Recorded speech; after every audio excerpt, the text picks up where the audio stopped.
Halo, assalamualaikum warahmatullahi wabarakatuh. Jumpa kembali dengan Banyuwangi Official dan hari ini kita mau nonton lagi video yang masih viral tentang pembunuhan Vina Cirebon, teman-teman ya. Jadi ini masih kelanjutan video yang tadi pagi. Inilah penjelasannya dari Bapak Polisi dan nanti videonya kita simak bareng-bareng. Jangan lupa like, komen, dan subscribe juga di channel ini Banyuwangi Official. Oke teman-teman, untuk videonya kita siapkan dulu dan nanti kita tonton bareng. Nah, ini sudah ada videonya, mari kita tonton dulu. Itulah salah satu kuncinya, ya, demi Allah. Itu salah satu kuncinya. Semoga polisi singkat kata saja. Semoga ini, omongan saya ini sampai ke telinganya Bapak Presiden. Hukum ini tolong jangan dikorbankan kuli bangunan, jangan dikorbankan orang yang di penjara itu. Betul, mereka itu dibayar, salah satunya yang bertahi lalat itu. Tidak pakai lama, segera copot PTDH, kemudian proses pidana. Kapolres harus mampu menegur anggotanya yang di level polsek. Demikian juga Kapolda harus melakukan langkah tegas terhadap anggota-anggota di bawahnya. Kalau nggak mampu, saya ambil alih.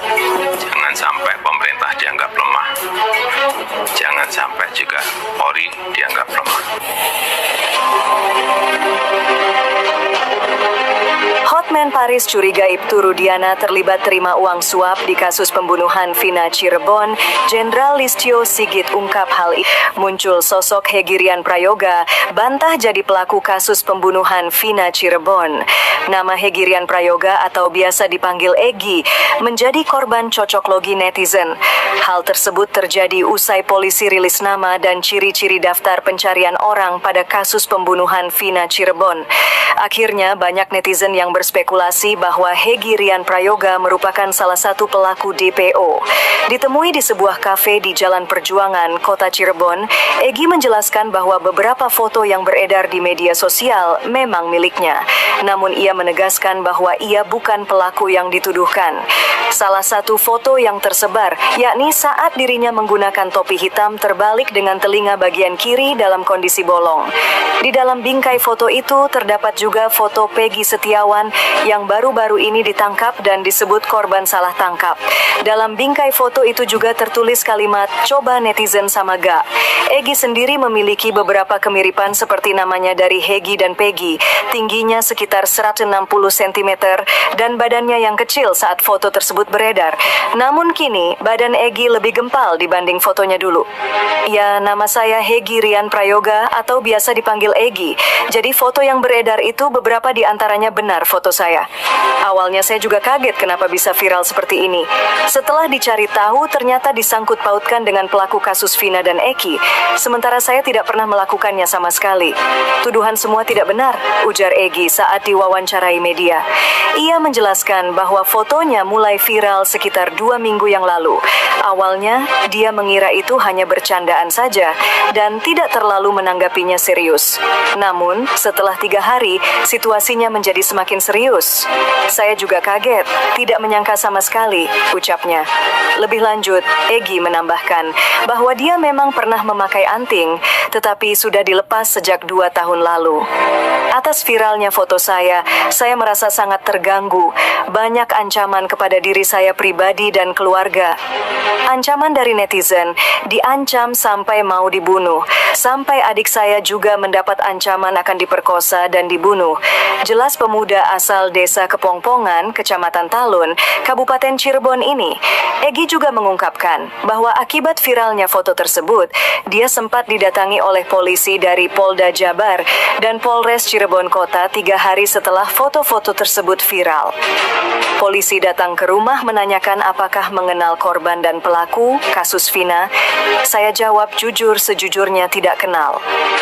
Pada saat kejadian itu saya berada di rumah teman, katanya.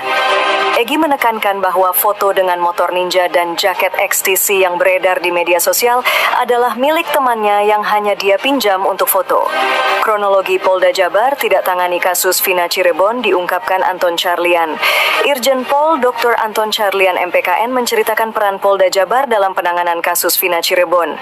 Diketahui kasus Vina Cirebon terjadi pada tahun 2016 lalu, di mana Vina dan Eki dibunuh secara sadis oleh geng motor. Saat kasus ini mencuat, Anton menjabat sebagai Kapolda Jawa Barat. Ia menjabat dari 17 Desember 2016 hingga tahun 2017. Sebelum dimutasi ke Jawa Barat, Anton Carlian menjabat sebagai Kapolda Sulawesi Selatan.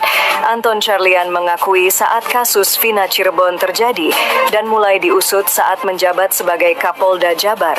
Ia mengungkapkan kasus tersebut telah P21 atau dinyatakan berkas lengkap sekitar 23 Desember 2015.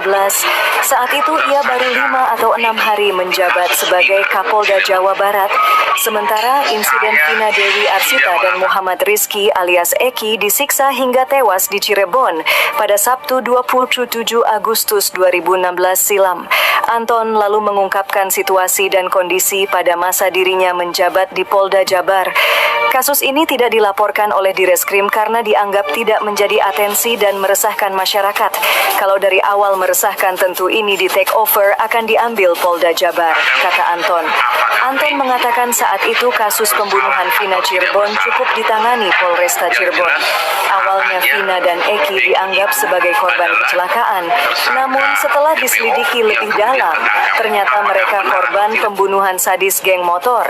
Namun Anton mengakui adanya gejolak kecil saat penanganan kasus tersebut, di mana para tersangka sempat diamankan di Polda Jawa Barat pada bulan September 2016.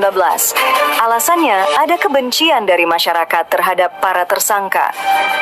Karena dianggapnya tersangka ini sangat sadis, geng motor sehingga sempat diamankan ke Polda lalu dikembalikan ke Polresta. Gejolak kecil ada tapi tidak meledak sehingga saat itu tidak ditangani Polda, cukup di Polres saja, kata Anton. Kemudian Anton menjelaskan mengenai publik yang menyoroti sejumlah kejanggalan penanganan kasus pembunuhan Vina Cirebon.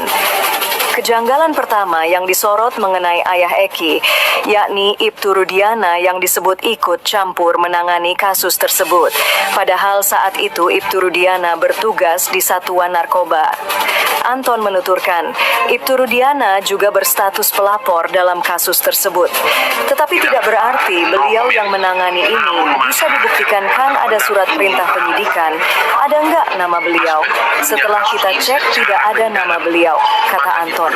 Meski demikian, Anton mengingatkan bahwa bukan hanya anggota Polri melainkan anggota masyarakat yang mengetahui informasi mengenai para pelaku dapat disampaikan kepada polisi.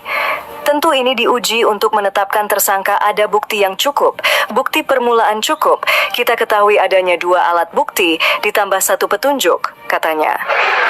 Hotman Paris mengusulkan agar ex-tim pengacara Prabowo di MK yaitu Yusril dan Otto Hasibuan agar berkenan mau jadi pengacaranya Peggy, ya, agar benar-benar terbuka kasus ini agar masyarakat puas untuk mendapatkan jawabannya.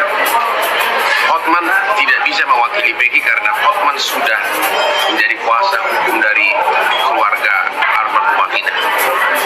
Tapi jangan sampai libatkan pengacara-pengacara yang moral-moral pinggiran, yang sering dipecat oleh kliennya, yang sering minta duit sama kliennya, sana sini pasang kaki 2. Karena sekarang ini ada beberapa oknum pengacara yang mulai nimbrung, pengen masuk, pengen ngetop seperti Hotman, ya. Jadi saran saya agar Pak Yusril dan Otto Hasibuan dan tim kuasa hukum Prabowo di MK mau jadi pengacara dari Peggy untuk membuktikan apakah Peggy itu bersalah atau tidak.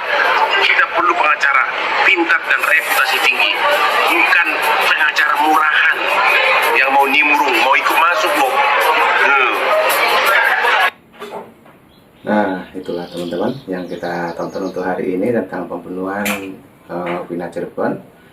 Jadi nanti juga ada video lagi, dan tunggu saja tetap di Banyuwangi Official.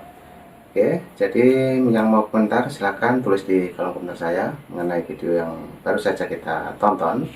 Dan jangan lupa like, komen, dan subscribe juga di channel ini, Banyuwangi Official. Oke, terima kasih. Assalamualaikum warahmatullahi wabarakatuh. Terima kasih. Thank you. Bye-bye.